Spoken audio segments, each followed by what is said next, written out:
Hello para pendengar Spotify. What's up guys? My name is Sean Lee. Kita kembali lagi dengan episod 3 bagi siri podcast, di mana kita akan berbicara tentang macam mana kita nak dapat persaraan yang mampan bagi rakyat Malaysia ni. So we brought in some professionals here with us. Dalam episod-episod yang lepas pun, kita pun berbicara mengenai bagaimana seorang individu bekerja boleh menambahkan jumlah simpanan persaraan mereka melalui KWSP as we know it, dan juga pilihan simpanan persaraan bagi mereka yang bekerja sendiri. Macam Sean sendiri, saya pun macam freelancer juga, so I have to do my own thing. I tak ada bos yang bagi I EPF, SOCSO dan sebagainya and whatnot kan. So ramai antara kita mempunyai motivasi yang tinggi untuk work hard. I like to work hard supaya kita boleh dapat lifestyle yang kita nak, right? Tapi at the same time, ramai juga tak ada yang fikir pasal masa depan mereka. They think of spending money, they earn money now, then they spend money now. There's no spending money for the future or saving for the future untuk hari tua kita nantilah. So that's why KWSP telah melancarkan iLindung. This is basically satu platform layan diri, a self-service platform di dalam iAccount. So dalam episod ni kita akan mengupas mengenai iLindung ni dan bagaimana kita boleh manfaat darinya. So today I'm not alone, man. We are here with two very handsome gentlemen. The first gentleman I want to introduce to you guys is Encik Faiz Azmi dari Financial Faiz. What's up, man? Hey, good morning. Thank you very much, Sean, for having me here. All good. And the next gentleman that we have today here, he's seorang pegawai RAS KWSP, the Retirement Advisory Service.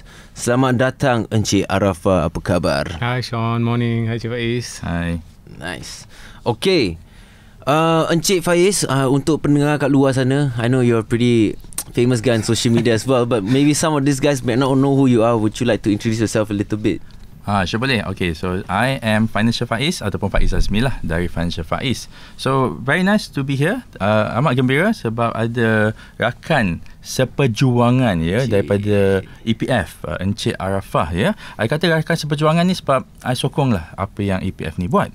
So sebelum kita start apa-apa pun, kita let's jom. Yeah. Okay, baik. Thank you Encik Faiz.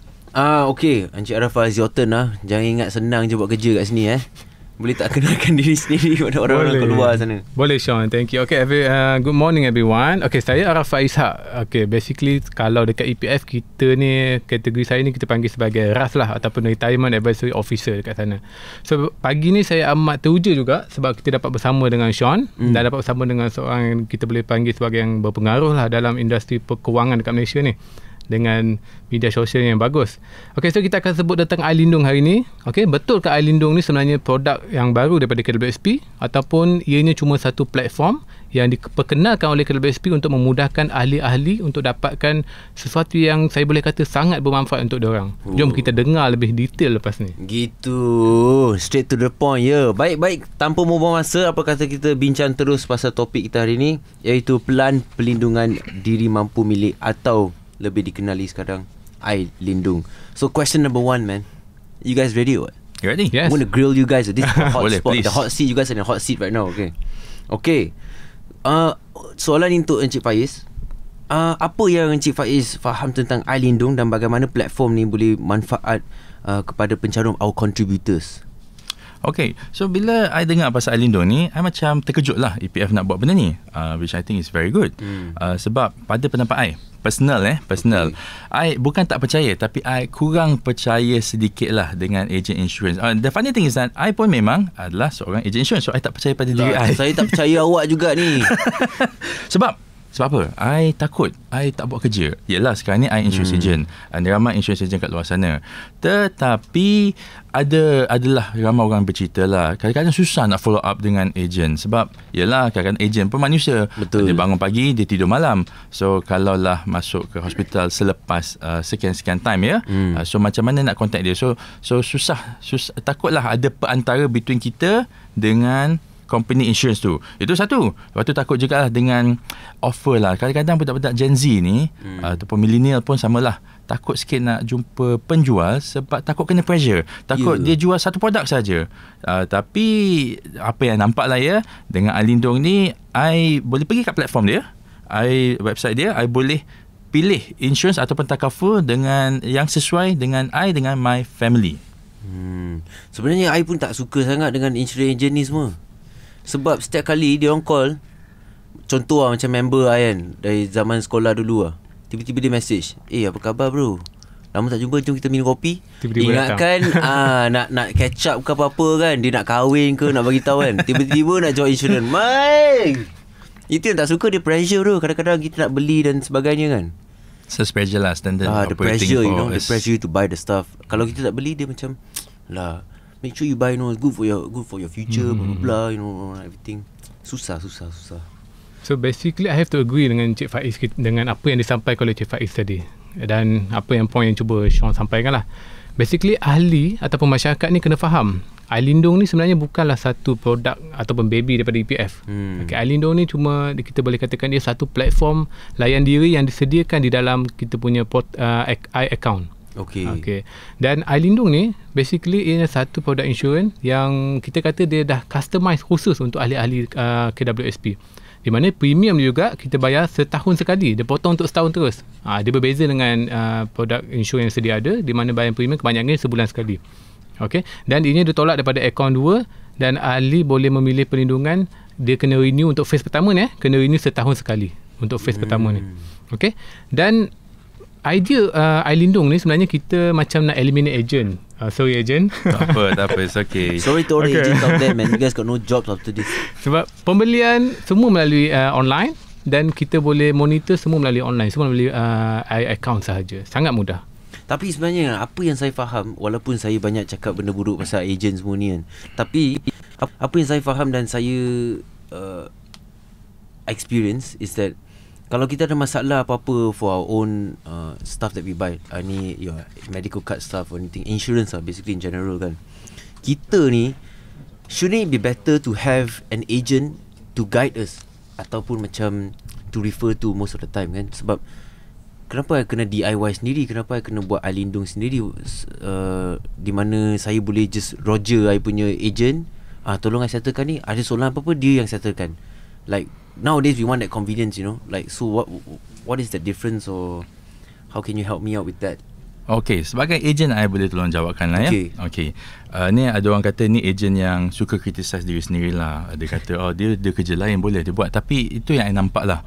Kalau kita tengok sekarang kita semua ada Astro, ada Celcom, ada Unify. Betul. So if there's any issues, kita boleh contact the customer service sendiri. Okay, and bukan tak ada orang kat luar sana dia ada agent. Okay. Tapi agent dia tidur, ataupun tidur dari segi tak aktif. Sebab kadang-kadang agent ni they are recruited as a part-timer. Betul, patutnya tak boleh, tapi that's how it is lah.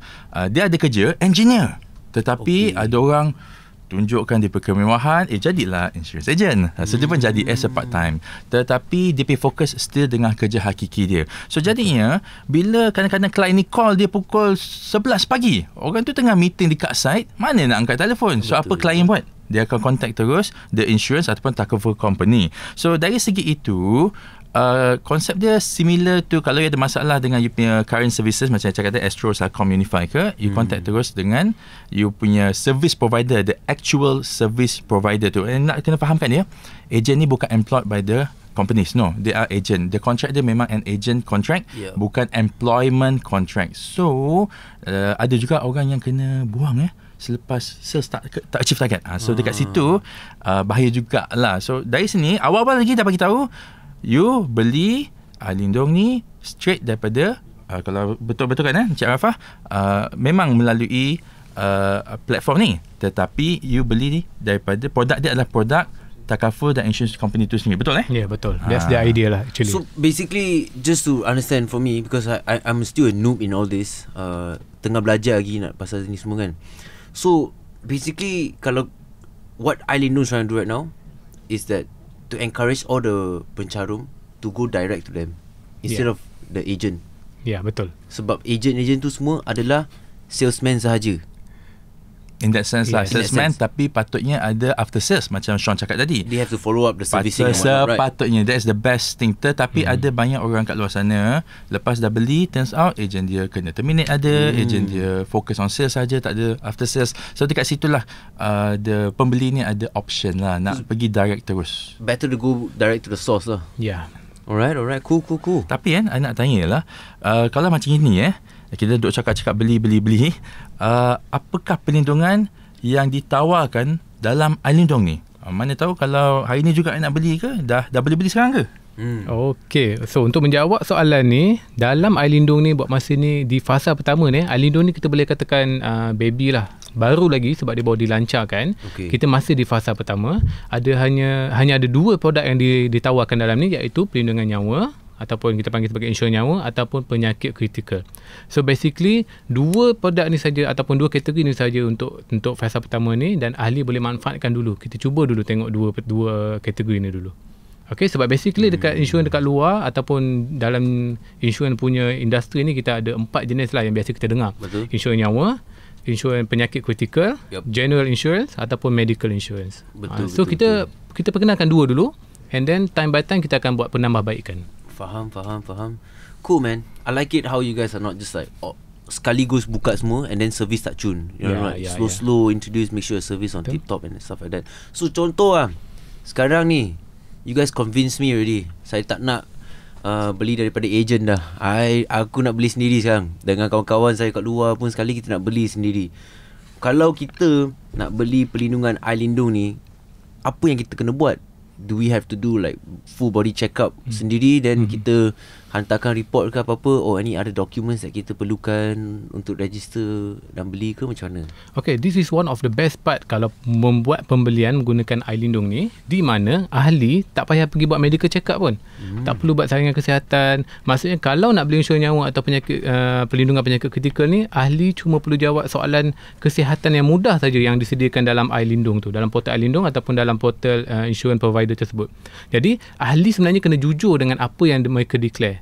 Okey, kita faham kalau kata kita buat pembelian penyakit kritikal atau perlindungan penyakit kritikal ni, biasanya insurance provider ni akan tengok sejarah penyakit kita sebelum ni, sebelum kita buat tarikh pembelian ni. Katakanlah kita buat pembelian bulan 11, sebenarnya kita dah ada sejarah penyakit tu pada bulan 10 atau bulan 9. So ahli kena aware dan jawab dengan jujur. Kalau kata dia jawab ya, dia lulus lah, dia berjaya dapat perlindungan tu, tapi masa tuntut nanti dia akan jadi something yang susah sikit lah masa tuntutan tu. So basically itulah, ada dia punya pro and cons. Okay, cool. So now we know kita tak payah beli Ailindung ni daripada agent. Kita nak beli kat mana? Dari website ke apa, ataupun nak kena pergi KWSP punya cawangan ke, macam mana? Okey, ahli tak payah susah pergi cawangan, sebab sekarang ni semua boleh dibuat melalui iAccount sahaja. Basically dia punya core dia, ahli kena ada iAccount. Bila ada iAccount, boleh buat pembelian melalui portal Ailindung. Dalam iAccount tu kita ada banyak portal kat atas tu. Pilih Ailindung, dan di Ailindung tu juga kita boleh tengok sejarah pembelian kita. Kalau kita dah beli nanti, polisi sijil pembelian kita tu pun ada dekat situ. Jadi kita kena faham, Ailindung ni ianya adalah satu platform ataupun saluran yang disediakan untuk membantu ahli dan memudahkan ahli membuat pembelian. Oh, okay. So what happens after I buy? Like we say the follow up servicing, you know, like macam mana kita nak check account kita, kalau kita ada statement apa-apa yang kita nak check balik ke, just in case or anything, ataupun sebarang soalan sahaja kita ada. Sebab sekarang dah tak ada agent nak call. Kita nak call siapa? Okay, ini soalan yang sangat baik sebenarnya, Sean. Kalau ahli beli, ahli kena tahu apa yang diorang dapat selepas pembelian tu. So menggunakan Ailindung ni, basically ahli kita EPF cuma menyediakan platform untuk pembelian sehingga kelulusan sahaja. Kena faham Ailindung menyediakan platform untuk pembelian sehingga kelulusan saja. Saya ulanglah sebab ini poin penting. Tapi untuk urusan selepas pembelian macam tuntutan atau penamaan atau hibah atau pembatalan, ahli yang membuat pembelian ni boleh pergi direct kepada syarikat insurans mereka beli. Katakanlah dalam portal kita ada FWD.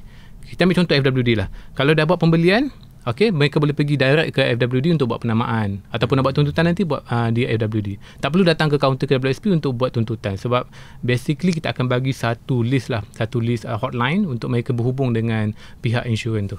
Cool. Korang ada tak macam video tutorial ke untuk ajar orang macam mana nak pergi sini sana semua? Panduan tu semua dalam website rasmi KWSP. Ada. Senang lah macam tu. Tapi sebenarnya kan Sean, kalau tadi kita ambil contoh FWD, memang FWD dah ada produk-produk online pun sebenarnya.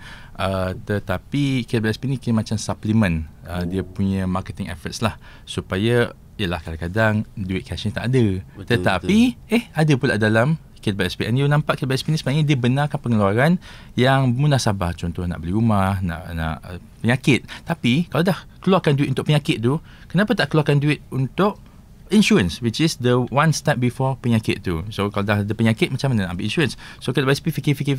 Dia kata okay, jom kita letak pengeluaran KWSP akaun berapa? Satu Akaun 2. Akaun 2 yes. untuk pembelian insurance dan juga takaful. Tapi on that note Cik Arafah, nak tanyalah, kalau I rasa I dah suka lah nak beli this takaful insurance untuk I ada my own account, tetapi I nak beli pula untuk isteri di rumah ataupun pasangan di rumah yang tidak bekerja ataupun anak-anak yang tengah belajar, macam best je, boleh tak?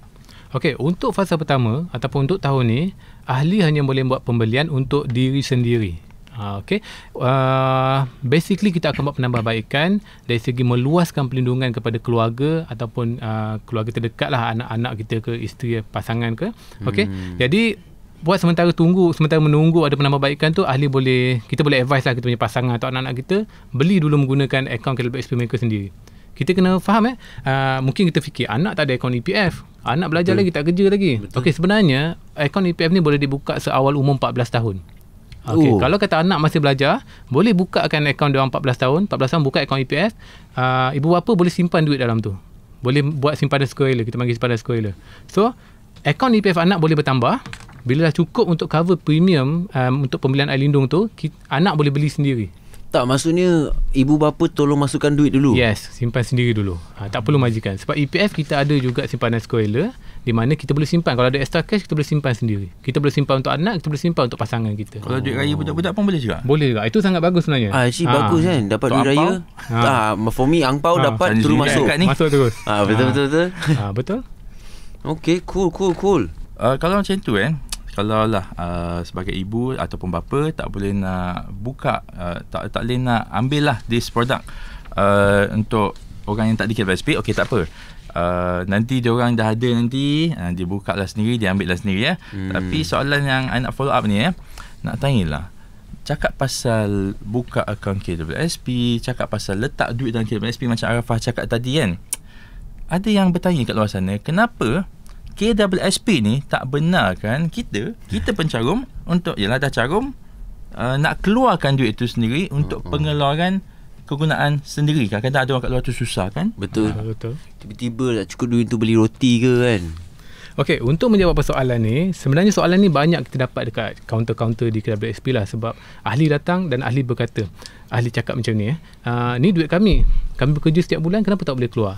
Jadi untuk menjawab soalan ni, untuk menjelaskan ni, kita kena berbalik kepada mandat penumbuhan KWSP itu sendiri.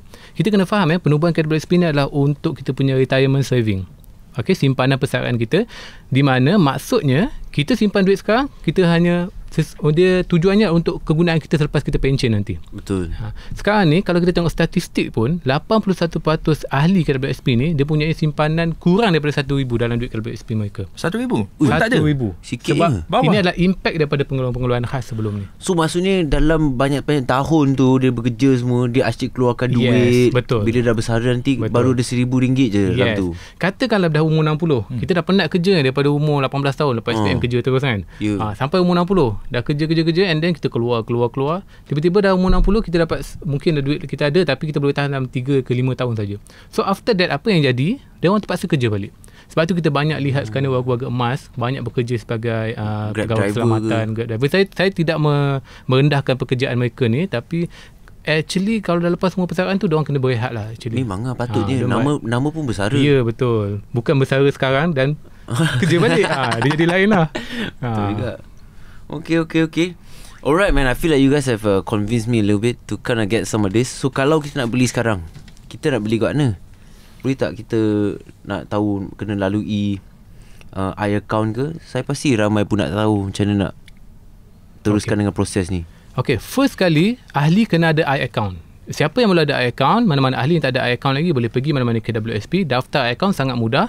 masuk IC, tampin saja. Okey, bila dah ada account, kita log in masuk ke account kita, masukkan user ID dan password. Kemudian dekat atas account tu nanti ada banyak tab, pilih tab iLindung. Okey. So bila kita pergi ke iLindung, dia akan bawa kita satu portal iLindung. Dalam tu ada produk-produk yang ditawarkan oleh syarikat pembekal insurans dalam tu lah. Kita ada 5 sekarang syarikat insurans dalam tu. Nanti ahli-ahli semua boleh explore website KWSP. Okey, di portal iLindung ni juga kita boleh dapatkan sebut harga ataupun quotation secara terus. Real time, tak payah tunggu ataupun tak payah tunggu esok ke lusa ke, terus dapat kita punya quotation. So bila kita dah ada quotation ni adalah maksudnya pembayaran premium selama setahun tu. Katakanlah kita buat kita ambil insur nyawa. Okey, kita ambil insur nyawa, kemudian umur kita, katakanlah umur kita 30-an. Berapa yang kita kena bayar untuk setahun premium tu, dia akan tolak terus. Okey. Bila dah buat pilihan, kita akan dibawa ke portal syarikat insurans tersebut. Kita kena isikan maklumat dekat situ sampai lengkap lah. And then kita akan dibawa ke satu page lagi, dipanggil, kita kena benarkan penolakan daripada akaun 2, di mana pembayaran ni dibuat daripada akaun 2. Sangat mudah, tak payah bayar duit poket sendiri, tak payah. Tolak daripada akaun 2 saja. And then after dah agree dengan semua, kita dah bagi kebenaran untuk tolak daripada akaun 2. Okay, kita akan dapat receipt, polisi dan semua slip pengakuan di kita punya portal iLindung lah. Yes. Faham. Baik, senang Apa website kita boleh pergi? Kita boleh tengok laman web rasmi KWSP ataupun dekat ataupun kalau kita Google, kita boleh Google lah iLindung KWSP. Dah boleh cari dah. Sangat mudah. Kalau ada soalan apa-apa, Google je. Senang. Google. Tapi memang banyak pengeluaran keluar daripada akaun 2 betul. Banyak jenis pengeluaran daripada akaun 2. Akaun 2 ni sebenarnya satu akaun kita khususkan untuk pra-persaraan, sebelum persaraan, dan ianya lebih fokus kepada memenuhi keperluan asas. Macam pengeluaran rumah. iLindung ni salah satu lah. Kita dah kategorikan medical expenses ni keperluan asas dah sekarang. Tapi yang tadi tu, yang bawah RM1,000 tu, yang tadi Encik Arafah cakap tu, termasuk akaun 1 dan akaun 2 lah. Ya, ini adalah impact daripada pengeluaran khas yang kita dah banyak buat sebelum ni, masa zaman pandemik. So impact dia sebenarnya sangat besar kepada ahli. Kita tak nampak sekarang, kita akan nampak bila orang pencen nanti. Betul lah. Betul. Alamak, susah juga yang buat macam ni. So, speaking about that, my knowledge is, kadang-kadang kita beli insurance ke apa-apa kan, we also look at it as a form of like investment, right? So soalan saya, dengan iLindung ni, ada ke this investment return, so to say, yang kita dapat manfaat dari segi bayarannya yang kita boleh dapat kalau kita tak ada tuntutan di sepanjang tempoh polisi tu ataupun sijil yang kita ada? Okey, produk yang di customize atau dikhususkan di bawah iLindung ni, sebenarnya dia khusus kepada perlindungan. Okey, sebab tu dia punya premium kita boleh dapat lagi rendah daripada apa yang ditawarkan oleh syarikat-syarikat insurans secara pembelian terus dengan ejen ataupun syarikat insurans. Okey, jadi tujuan utama dia adalah untuk perlindungan dan tiada cash value ataupun cashback value lah. Di mana kalau tak ada tuntutan, dapat balik duit, tak ada. Dengan iLindung, kalau kita dah buat pemotongan premium tu, tiada tuntutan, jadi kita akan anggap itu macam satu pelaburan ataupun simpanan kita je lah kat situ. Kita kena redor je lah orang kata. So I kena tengok iLindung ni sebagai satu macam piggy bank lah. It's like something that I save my money inside for a long time, later only I touch. Well, no, actually, to be honest, itu adalah konsep yang kita selalu dengar pasal insurance yang dibeli, insurance atau takaful yang dibeli kat luar sana. Term dia adalah investment link insurance. Bukan nak kata produk tu salah, tetapi perlu faham sebagai seorang pembeli insurance dan takaful, bila kita ambil investment link takaful, investment link insurance lah, kita pakai term yang tu kita membahagikan kita punya premium ataupun pembayaran kita buat tiap-tiap bulan tu kepada perlindungan, which is yang contohnya dalam ini adalah manfaat kematian dan juga saving. So jadinya amount premium kita kena bayar tu terbahagi.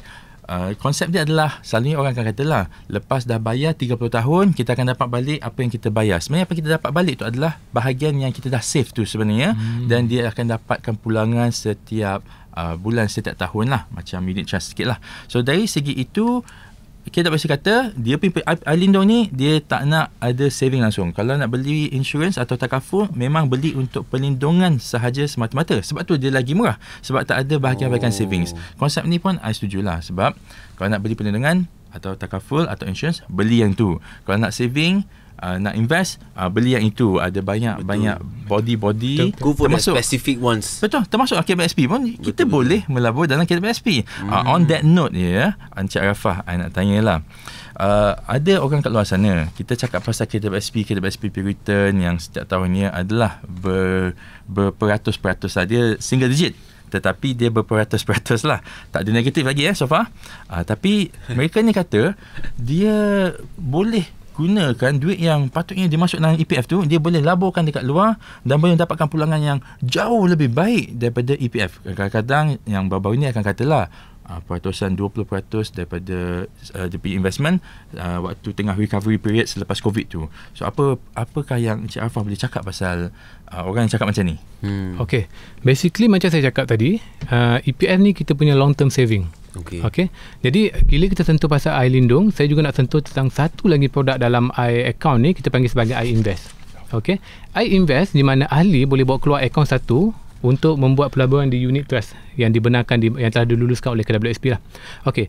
Dan ada perbezaan kalau kata ahli itu memilih untuk menyimpan di KWSP dan memilih untuk melabur di luar. Okay, katakanlah ahli itu menggunakan duit sendiri. So dia bebas untuk buat pelaburan di mana-mana, dan kalau mereka jumpa pelaburan yang lebih memberi pulangan lebih tinggi pada KWSP, itu sangat bagus lah. Saya nak bawa contoh satu contoh di mana masa saya berada di KWSP Cawangan Shah Alam. Wow, ini mesti cerita best ni. Ini sangat best sebab Shah Alam ni orang kata kawasan orang kaya. Oh, betul. Okay. Dulu ex-girlfriend saya pun duduk Shah Alam. Saya jadi ex. Okay. Di mana ahli datang jumpa kita, datang jumpa kami, dan mereka mereka bercerita dalam pembandingan di mana mereka telah mengeluarkan akaun satu. Okey, akaun satu ni kita tak boleh bawa keluar tau, kecuali bila dah cecah umur 55 dan untuk tujuan pelaburan di unit trust saja. Kita panggil sebagai iInvest. Okey, dia dah bawa keluar, dia dah melabur di iInvest tu, di fund tersebut selama 5 tahun. Tapi pulangan ni cuma dapat 20%. Maknanya fund dia, katakanlah dia invest 100,000, dia cuma dapat increment dividen tu 20% je total 5 tahun tu. So 120,000 lah. Yes. Tapi bila kita buat comparison dengan apa yang dividen yang EPF dah tawarkan, dah bagi kat ahli sepanjang 5 tahun tu, historical record tu, sebenarnya EPF punya pulangan lagi tinggi. Sebab tu biasanya kalau kita tentu tentang investment ni, atau kita akan first kali kita akan tanya dia, you nak buat investment, ahli nak buat investment menggunakan akaun EPF atau duit sendiri. Kalau dia nak fokus pada duit EPF, sebab EPF ni akaun satu biasa besar amount dia, sebab dia tak boleh keluar, tak boleh usik pun. So dia kena buat pilihan fund mana yang boleh bagi pulangan lebih tinggi berbanding apa yang dividen EPF bagi. Dia kena pandai pilih ejen lah, ejen yang pandai boleh advise. So kalau kata dia jumpa fund yang lagi bagus, yang boleh bagi pulangan lagi tinggi, so proceed, no problem. Itu untuk kebaikan dia. Sebab mandate kita adalah untuk menjamin simpanan ahli untuk persaraan. Okay, tapi kalau kata dia tak boleh jumpa fund yang bagus ataupun pulangan dia lagi tinggi, so kita advise better biar dulu kat EPF. Dia tak payah pening kepala pun. Biar EPF buat kerja. Biar fund manager EPF buat kerja. So dia relax lah. Just to add Encik Arafah, ini yang Encik Arafah kata dapat pulangan 20% selepas 5 tahun. Bukan tak pernah dengar orang dah simpan 3 tahun, 5 tahun, dia dapat negative return. Satu, yalah, ini duit yang dia dah keluarkan daripada EPF ada, duit yang dia pakai cash pun ada juga. Tapi kalau pakai cash, tak apalah, itu dia ambil risiko sendiri. Tapi ini adalah dia keluarkan dari EPF, letak dekat dalam satu fund ni, dapat negative return. Lepas tu yelah, sebab kadang-kadang ni kita berbalik kepada ejen sebab unit trust pun ada ejen ataupun kita panggil consultant. So dari segi itu kadang-kadang ada consultant yang dia menjual saja, tapi dia tak monitor. So kalau benda tu negatif ke positif ke, dia tak kisah. Tak kisah. Dia dah dapat dia punya, sorry to say ni kerja halal, dia dapat dia punya commission. Dia tak dah jauh dah. Dia dah dapat. Dah. Sepatutnya kita sebagai pembeli kenalah check sikit, dah beli dah ni, dah bayar you punya sales charge, gaji, commission 6 bulan, tengok dia punya return.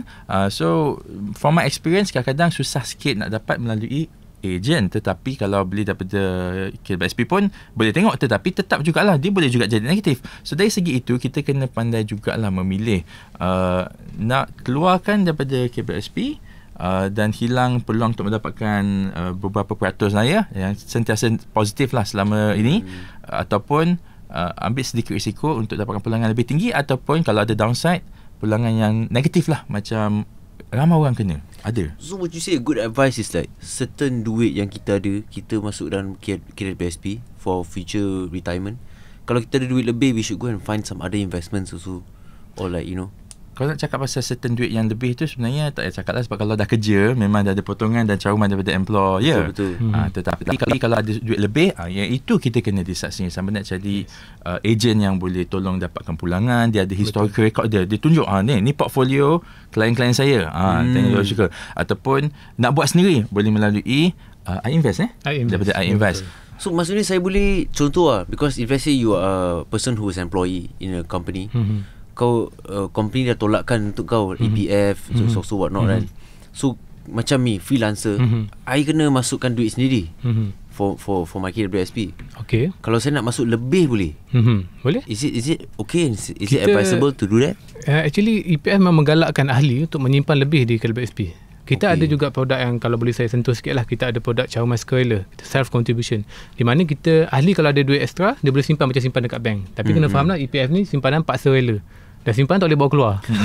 Ataupun bersyarat susah nak keluar. Susah nak keluar. Boleh nak beli rumah semua boleh Betul, boleh. Tapi susah. Keperluan asas lah. Dia memenuhi keperluan asas. Okay. Kalau dah simpan, yang pertama tadi self contribution lah, kita simpan duit sendiri. Kedua, kalau yang bekerja, mereka boleh naikkan kadar cawangan dengan VE, voluntary access.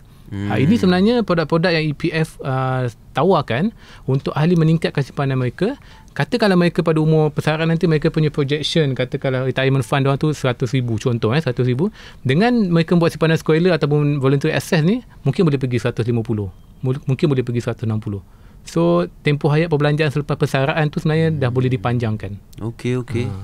Sounds good, man. Alright, you guys have any other questions that you wanna anything you wanna share? Sebab sebenarnya sekarang ni kita dah sampai dah ke pengakhiran kita punya program hari ni, episod kali ni.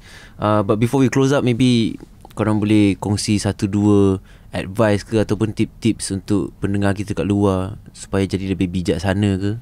Okay, untuk sebagai conclusion sesi kita berkenaan dengan iLindung ni, kalau kata anda ataupun ahli-ahli di luar sana nak tahu lebih lanjut tentang EPF ni ataupun iLindung ni, boleh layari laman web KWSP di www.kwsp.gov.my ataupun Google je lah KWSP. Okay, saya nak recap sikit lah tentang iLindung ni. Kita kena faham daripada apa yang kita dah cerita tadi, iLindung ni merupakan satu platform untuk membantu ahli, membantu kita dapatkan ataupun membuat pembelian insurans dan takaful bagi penyakit kritikal dan perlindungan hayat. Ianya eksklusif untuk ahli KWSP saja, di mana dapat premium lagi rendah, dan dapat coverage yang lagi besar dan permohonan sangat mudah. Dan pembayaran premium pula dibayar daripada akaun 2 untuk mereka yang berumur bawah 55 tahun lah. Dan tidak melibatkan bayaran secara tunai. Maksudnya tak payah keluar duit poket pun, tolak daripada akaun 2 je. Jadi tak payah risau tentang terlepas bayar ke ataupun polisi terbatal ke, sebab dah memang bayar untuk setahun. So next year kita renew. Itu yang saya boleh conclude lah berkenaan dengan iLindung ni. Okay. Thank you. Encik Faiz? Untuk rakyat Malaysia nak beritahu, hidup ni jangan ingat YOLO. You only live once. You live every single day. That's my motto. YOLO. Kalau Sean tak apalah. Tapi untuk rakyat Malaysia in general sebab Sean dia dah fly sana sini, dia over the top. Tapi untuk rakyat Malaysia in general, you live every day tapi you die once. So maksudnya planning ni memang kena ada. Jangan yang dah terkeluar duit tu daripada EPF, beringatlah duit tu pergi mana. Kalau duit tu dah tak ada, kalau you keluarkan 10,000, 20,000 itu and then duit tu jadi 40,000, very good. Tapi kalau lah you keluarkan 10,000, 20,000 tu, I tanya you, duit tu pergi mana? Dah beli telefon contohnya, satu phone yang mahal I tanya balik, value handphone tu berapa? Dah kurang daripada 20,000 yang you bayar tu, maknanya you dah buat satu kesilapan. Sebab duit yang keluar daripada EPF tu, macam Encik Arafah kata tadi, mandate dia adalah untuk persaraan. Dia nak jaga duit tu. So dah baik-baik duit tu kat dalam tu, you pergi keluarkan, sekarang ni jadi susah. So sekarang ni EPF ni dia ada benarkan pengeluaran, tapi pengeluaran yang penting-penting macam tadi dah tanyalah, pengeluaran untuk rumah, untuk insurans dan takaful, dia pilih untuk tertentu saja, tertentu dan keperluan asas hidup. Necessity only. Yes, betul. Phone baru bukan necessity. Itu kalau kita tengok rumah boleh keluarkan, tapi untuk beli kereta tak kasih. Betul. Sebab rumah lagi memang keperluan yang betul-betul asas. So dalam sampai umur 55 tahun kita nak hidup tu, nak retire, kadang-kadang adalah rumah kita nak beli, tak nak sewa lagi, kita nak beli rumah, nak bayar deposit, semua tu boleh dibuat. So I sokonglah dengan iLindung ni memberikan satu option untuk pencarum yang dah ada duit kat dalam EPF, nak keluar pakai poket sendiri, nak beli takaful atau insurance, alamak kena pakai duit makan minum. Tapi sekarang ni duit yang ada dalam EPF tu boleh digunakan untuk apa tadi? Keperluan asas hidup. Termasuklah takaful lah, which is memang penting. Alright, okay. I think that's a good place to end. Thank you guys so much. Thank you Encik Faiz dengan Encik Arafah for joining me today. Sama-sama. Sebab sudi kongsi dengan kami juga. Saya rasa bukan saya saja, tapi semua pendengar pun dapatlah belajar, dapat ilmu yang baru. And we are very happy to talk to you guys today. Thank you guys so much. Untuk para pendengar kami, terima kasih kerana mengikuti episod 3 bagi siri podcast kami. Saya terpaksa tamatkan episod kali ini dan semoga kita jumpa lagi di episod yang akan datang. Thank you guys once again and have a good day. Shirley, and I end it with my style. Oh yes, please go ahead. Thank you very much. You guys are awesome. Dan Assalamualaikum. Let's jom. Thank you semua.